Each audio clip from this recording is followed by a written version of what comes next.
my name is Michelle Downham, and this is my speech about persuasive speech about healthy lifestyle. Health and wellness has become a staggeringly important focus in America today. On every news program, there is a healthy living or fitness segment in every hour of broadcasting. Companies are now encouraging active participation in self-care and wellness programs, going as far as decreasing employee insurance contribution costs and rewarding them with gift cards and flex spending accounts. Gyms and fitness centers are popping up all over neighborhoods, advertising startup specials and friends and family discounts.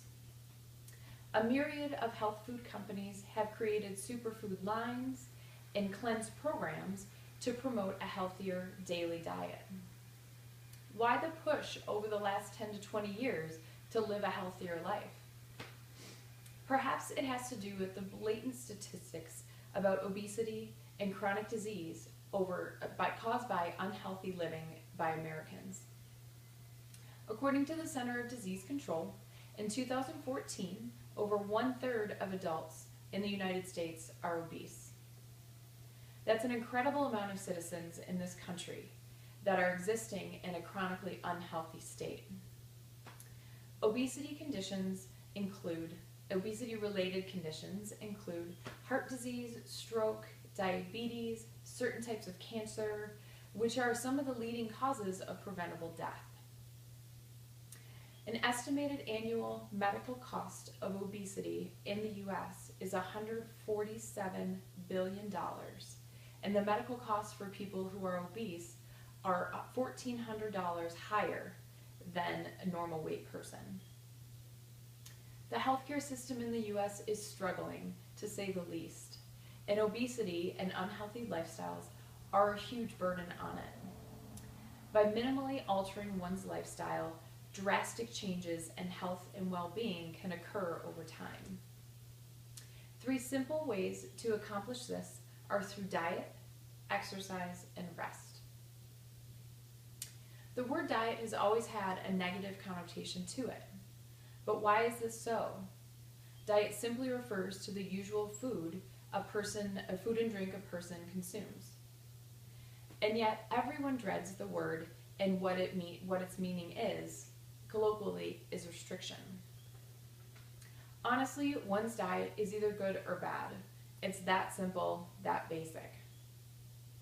Healthy People 2020 describes a healthy diet as containing nutrient-dense foods from all the food groups: whole grains, low-fat dairy, lean meats, fruits and vegetables, and limiting the intake of saturated or trans fats, sugars, and salts. Also, monitoring caloric intake to meet one's daily needs is very important. Methods to increase success with diet planning is planning, preparation, and portion size. At the end or beginning of every week, however you want to see it, making a meal plan for the upcoming week is one way to ensure success.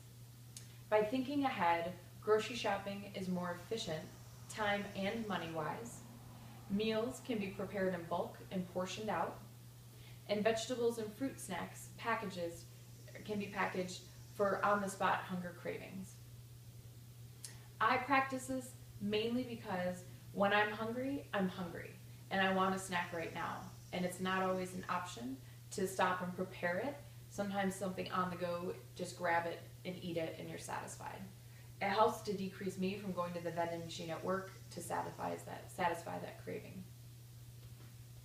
The CDC includes water consumption as another integral part of a healthy diet. Water is involved in every function of the body, and it's in every cell, tissue, and organ of the body. In an article about healthy hydration, they illustrate the fact that water regulates the body's temperature, cushions and protects the vital organs, and aids in digestive system. A body isn't able to function as efficiently when it is in a state of hydration. The USDA's recommendation for daily water intake is a minimum of 2.7 liters, which translates to 12 8-ounce glasses of water. This is an increase from the previous standard of 8 to 10 glasses of water that I've been telling patients for years and years as I've been a nurse.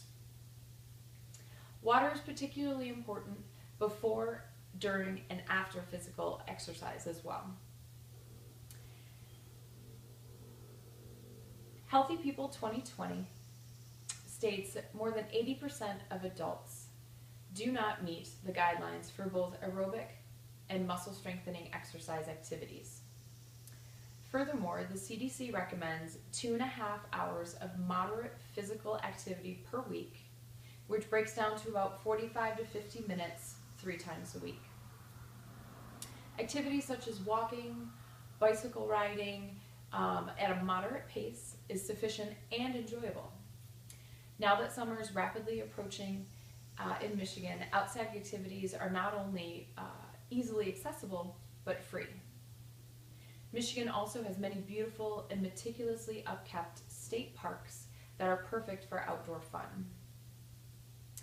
Another adjunct to living a healthy lifestyle could be using an app on your smartphone called MyFitnessPal. It's a program that lets you set your fitness goals and guide you to your goals that you've set to yourself. Daily activity, food, water intake, and weight are a few of the ways that it tracks those goals. I've used it and have had great success with it over the last 4 months. Accountability is one thing that makes that app so popular and successful. Increasing weekly activity naturally prompts the need for sufficient rest. Healthy People 2020 reports again, adequate sleep is necessary to fight off infection, support metabolism of sugars to prevent diabetes, perform well in school, and work efficiently, effectively, and safely. This is an often overlooked and ignored part of the health and well-being. 25% of the adult population surveyed admit to poor sleep habits, getting insufficient sleep more than half of the nights in a month. The CDC recommends 7 to 8 hours of sleep per night for adults. Sleep deprivation or unrestful sleep can lead to heart disease, diabetes, hypertension, and a myriad of other chronic diseases. Making time for sleep is often a challenge, especially with how demanding life can be these days. But making a conscious effort and allotting time for adequate rest can have a positive effect on mood, alertness, and overall life balance. In conclusion, health and well-being is one of the most important things in life to focus on. It's something that is a daily effort and a struggle to keep focused on when there's so many other easy avenues. But for a longer and happier life, is simply being conscious of how and what you eat, our weekly activity levels, and daily rest and relaxation will make all the difference. I, for one, have made changes in my daily life in the last 4 months and have lost inches on my waist, pounds on the scale, and my energy level has increased exponentially. It's a great feeling to see how being dedicated to a healthy lifestyle has benefited me in the short amount of time and will positively continue to impact my future well-being. Thank you.